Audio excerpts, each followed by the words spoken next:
least they have ways to stop the box. But let's jump right into it. Welcome to the land of Dawn once again for match number 5. It is going to be Burn X Flash on the blue side up against Falcon Esports on the red. Something to note. Falcon already applying here one of the few things that a Grok only can do, made popular by M2 World Champion Lusty with the minion block. Yep, right? Delaying that wave. Yeah, right there. See, and already Justin is getting a lot of waves. Yeah, no, it's great because now Justin can sit under his turret. Wait, this is about to escalate. Hold up.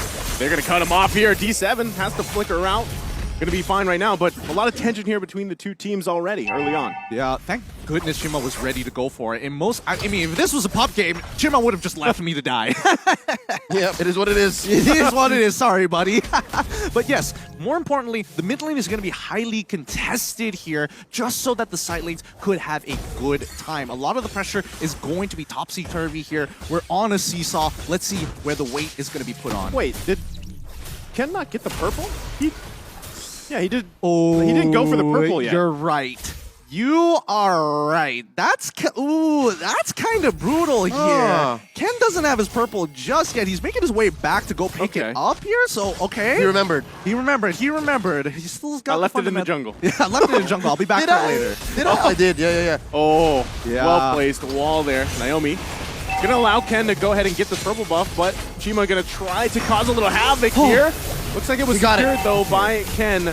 So yeah, interesting, right? Interesting decision to just leave that towards the end. I think it's smart because Falcon was expecting potential invades, especially when you have D7. He took the Avarice, and that's when you know, oh, hey, Matilda wants to harass me, wants to get some early gold. Yeah, no, and the way that Matilda was adjusted in the last patch, she's more of a killer now. Like if you hit somebody with the circling eagle, they are more likely to prioritize the hit with the wisps. Wait, I see. He waited for that purple buff so he could time it with this first turtle. Correct. Right? The whole rotation there. So this should just be, yeah, turtle go in the hands of Ken. So that was a good call in the long term of things with that first turtle. Yep, yeah. This is a variety of the rotation that was made popular by MSC 2022 champions RSGPH. Yep, really smart plays coming out from Falcon, really understanding and taking it a step further here because you can see that even with Chima down by his purple buff, he knows he can't really contest it, not expecting this timing to go through. And what this is doing for Burn is it's throwing them off. Do you see how Chima could not even think of even going to the turtle anymore? And they can't even, it's not like they even made much of it in the top lane. So this is also, again, in turn, giving Zipek some space. Yeah, super balanced right now. Naomi, he's pretty far out, and I like what he's doing. He is just matching and mirroring what D7 is doing right now, making sure that they know where Burn is going to try and invest some time and effort to maybe get an advantage, maybe get a little bit of a lead. But Falcon understands the longer this game goes, there is a very high chance for them to actually go for a full-on fight. Yeah, I think they have, I mean, especially when you have a Faramis on your side, you're in the hands of Justin. Also running that last worship, the poke there is great, but also the ultimate, right? I mean, that's why you usually pick them. You have that Cult Altar available to you. So team fight-wise, they do have that possible advantage, but still, with no one going down just yet, this is, again, we're not familiar, right, with this. Almost 4 minutes in, there's been no first blood just yet. It's very interesting with the compositions they both drafted as well. Oh, wait. Naomi, though, going to take the shots here. He's going to flicker in. He's going to wild charge in the wrong direction, though. Ken, though, able to grab D7, and they find another one as well as Hessa falls here. Whoa, okay, that was about to be bad. Naomi whiffing the ultimate there, but at least they find a trade back. Not worth it. They lost Hessa in the process. And that was one of the most ideal ways that Falcon can actually initiate. Yes, it was tricky for Naomi, but he knew what he was doing. I'm pretty sure comms would show that he was getting in there in the right time, and it allowed Ken to make a beeline for the backline. And he didn't, I don't even think it was Ken who finished off Hessa. He finished off D7, and this allows another free turtle. So now they're going for it. Certainly Eagle going to be popped here. Ken able to secure the turtle, but Zip goes down as Chima able to find the kill. Another wild charge comes forth as D7 falls. Tempest Blade's going to be popped here. Ken looking for Hessa. Can't get the last hit, though, as he falls into the river. And it's I'm your ATM to secure another one. Beautifully played by Burn. Beautifully played. They all had their battle spells ready to go. Those flickers making all the difference here in these small moments, moment to moments against Falcon. And here's how that Matilda pick alongside the Eve on C-Cat makes a difference. With this kind of lineup, yes, you're playing with the box. But since it is a Matilda with the guiding wing, you're able to relocate. And that's what allowed Burn to win that exchange. Yeah, and now the item power spikes are starting to roll in here, right? C-Cat getting the Ice Queen's wand. He's got a little bit more utility. Even Hessa, he's getting close to that second item. I know for a fact that he already has the Corrosive Scythe. And yes, he's already starting to build up into that Golden Staff, I would assume. Oh, I love it. The Ice Queen wand on the Eve is going to make finding him all the more difficult. First, pick up on the Enchantress Talisman on Justin. Yeah, he's going to be able to use Cult Altar even more. Bloodlust Axe first build up on the Yellow Flash. What's going to happen to Naomi? Oh, Naomi's going to be in trouble here. That's what's going to happen as he falls to Chima. Can the team of Falcon back him up? Hessa going to be the focus. Tempest of Blade's going to come down. It's Yellow Flash to grab the kill. Can they grab another one? They're slowed in the real world manipulation. They get the flicker out from D7, but I'm your ATM here to zone them out. But Chima's still going to go into the backside, focusing on Zip. Can't get him though, and they disengage for now. It's really interesting when you're looking at the thought process of Burn X Flash. Like, yes, we've already lost the guy, but still, they wanted to get something back. It may not be a kill. They are getting battle spells. Now, Yellow Flash can't go for these big flashy plays flickering into the middle of the fight. And more importantly, Zipex is actually having a pretty good time against Hessa. The Calamity Reaper just being more valuable in comparison to a Corrosive Scythe at this stage of the game. Now you're going to think, what happens if this continues for the next 5 minutes, right? So far, Falcon has scored 100% of the turtles, and the only clapbacks that Burn have are when Falcon has no battle spells or when the ults come up wrong off of Falcon. So it's a matter of timing. If this happens for the next 5 minutes all the more, Hess is going to have a hard time. Yeah, this one goes in the hands of Ken again. A clean sweep on the turtles, and it's Chima that falls to Yellow Flash. C-Cat, though, with the box of death. Can't get a kill. It's Hessa, though, that finds Zip. Can they turn it around? They're going to focus on Justin as he has to flicker out, but he's not going to be able to get away as Hessa grabs another one. And D7 and CC-Cat are on the hunt for Yellow Flash, going to the hands of C-Cat. Oh boy, that's unfortunate there. But again, we are now starting to see why people are like, hey, Hessa, he's just going to carry. Don't worry, he's got it. Because Falcon had a really good opportunity to turn, but Matilda ready to pull him out just in case. So here's one of those moments wherein, yes, Falcon got the turtle, but as long as you can protect Hessa, as long as Burn gets a winning trade, the next 5 minutes are going to look better for the Khmer. Yo, I thought Castle Curse was about to click right now. It was about to look bad, but I can see the confidence in Leo's eyes. His team has got him covered. The question is, when do we expect Zipex to actually come online? Well, looking at Zipex, 1, 2, and 4, Mystery Shop obviously is going to help him, but oh! Chima forcing out the Cult Altar. Oh, wow. Well, Zipex, again, back to the story, he hasn't really left the gold lane. He's been here for the better part of the last, what, 6-7 minutes? He rotated in mid, and another look at that team fight, right? C-Cat just swiping away, clicking away. You can adjust real-world manipulation as much as possible, but that's not really it. It's all about Hessa, all about D7. Allowing again to relocate and reposition to give Falcon hell. And yes, Falcon is ahead, maybe a small amount, 200, but look, down bottom, Ken's gonna go in with the Tempest of Blaze. Naomi able to find the connection on D7, but look at the backside. Justin falls to Chima. They didn't have their eyes on the back, and they get unleashed on, and now Zip there to try to help him out.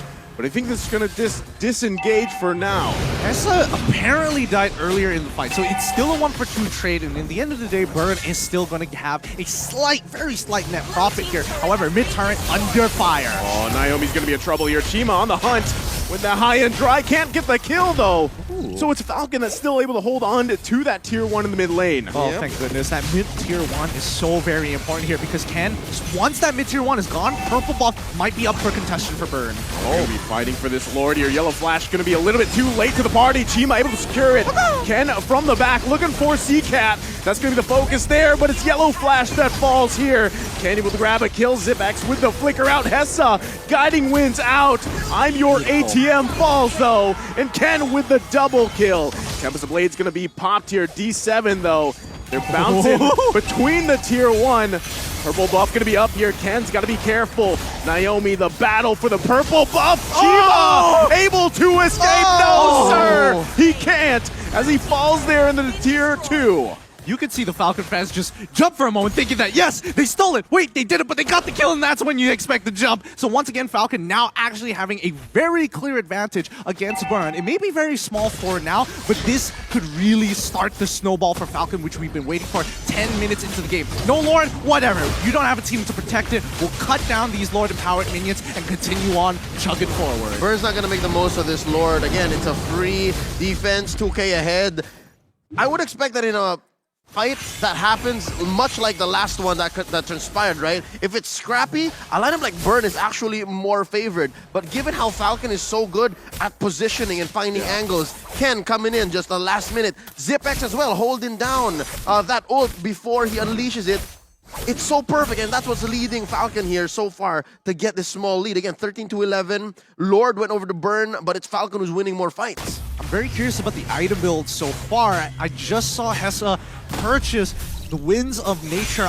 I'm not entirely sure whether he has the Golden Staff already or whether he's delaying it. We'll find out in a little bit as this fight might just break out. No, they're going to just back off. Regardless, it's more important that he picks up the Wind of Nature before anything else at this point because Ken is so good at finding him. It's mostly for Ken, almost just for Ken. Oh. Yeah, there's still, I mean, a lot of back and forth here. I'm your ATM, going to get the taunt off. Has to be careful how they go about this. Zip, though, with the Zaman Force right into the Wind of...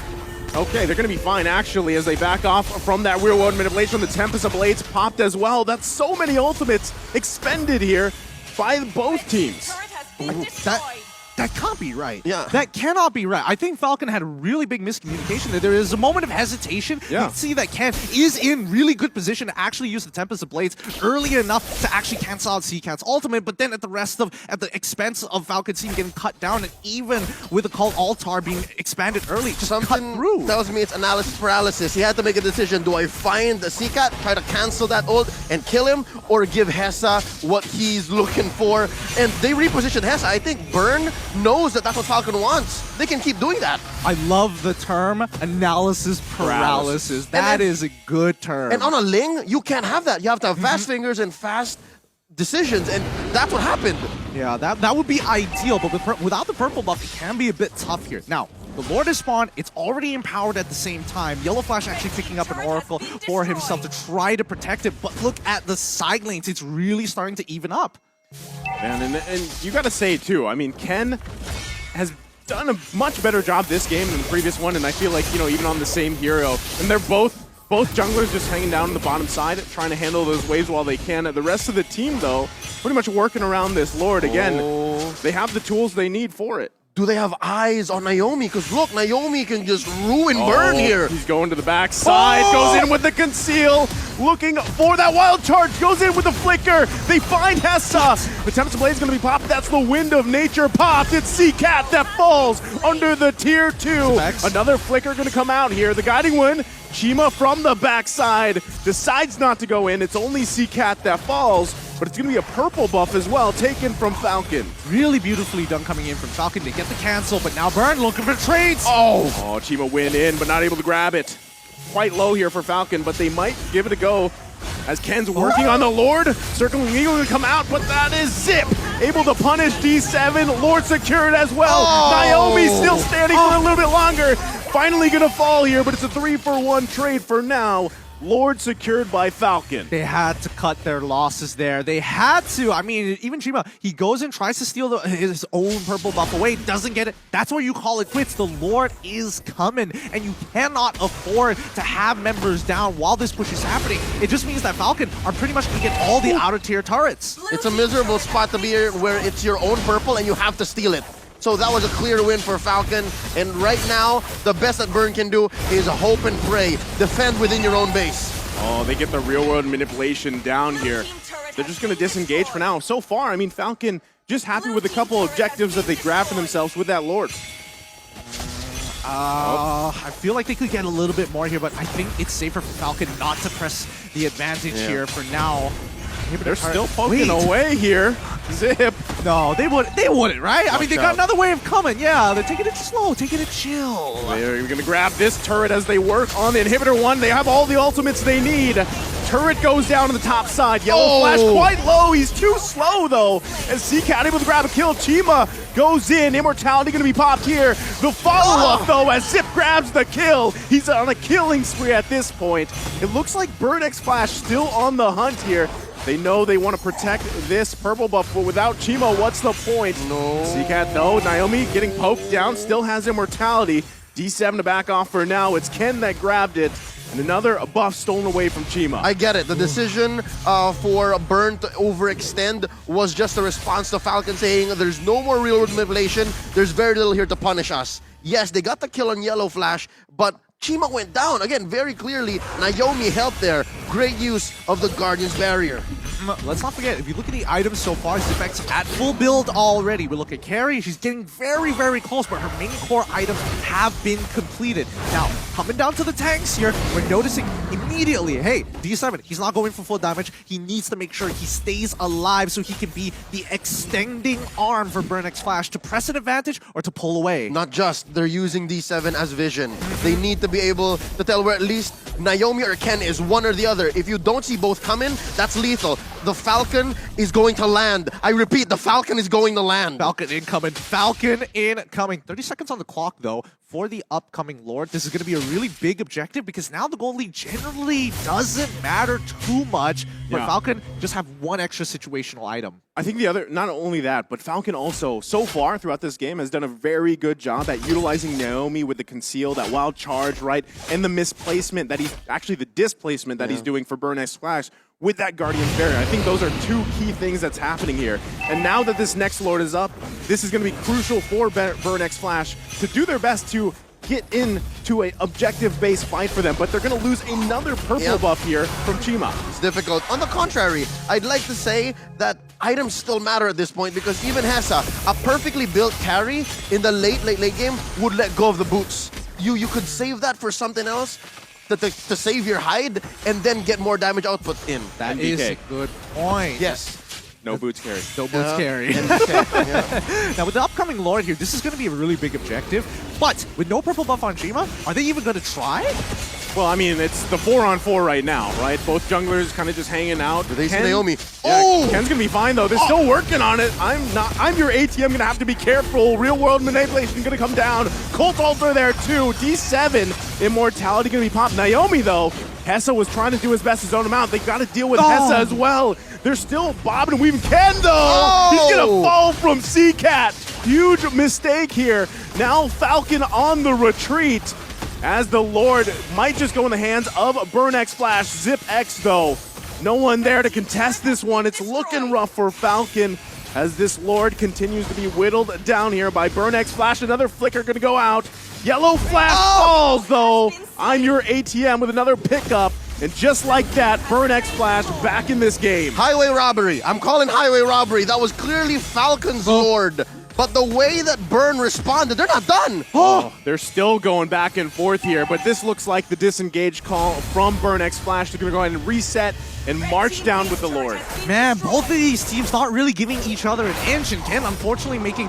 Well, I can't even blame him. It's not really that his fault. It's CCat's great timing on the resurrect. As soon as the immortality pops, it's just boom. Analysis paralysis, part 2 electric boogaloo. Again, it's that same situation, right? So what do? Do I stop the Eve? Do I find where Hessa is? Because Naomi already pulled the ult.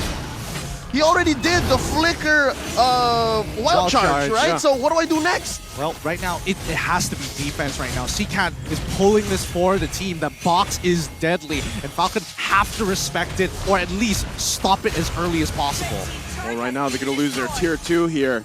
Now it's Falcon on the defense. Ken with Tempest of Blades. There's a follow-up there. Chima just barely, as Ken's able to survive here. It's Falcon fighting for their lives. I'm your AT. I'm going to get pulled a little bit, but quite tanky now on this Fredgen as another turret falls here. Falcon has to defend their base. They've already lost the bottom side. They could possibly lose the top one as well. Naomi goes in with the wild charge. Real world manipulation, able to find all the targets they need, but it's Justin that grabs the kill. He's still going to be alive. 3 fall for Burn X Flash. Justin has to be careful here, but it's Chima and D7 on the run. Oh, that was such a fat that ult coming in from Zipex. He got so much value out of it. Even actually seeing when you see Ken jumping into the backlines, less hesitation this time, forcing CCAT to actually get out of there and using the Winter Truncheon super early on into the fight. It's come to the point where Falcon's box is so much bigger than Burn, and it's so much easier to activate. Shiva goes the down. payback. That's about it. That's going to be it right here as they focus on this mid lane turret. No. Falcon looking to end the game. It's only D7 for now. Falcon Esports looking to take the first game for themselves in day one as they work on the base and take the game. Oh my goodness, and just like that, it's Falcon Esports putting themselves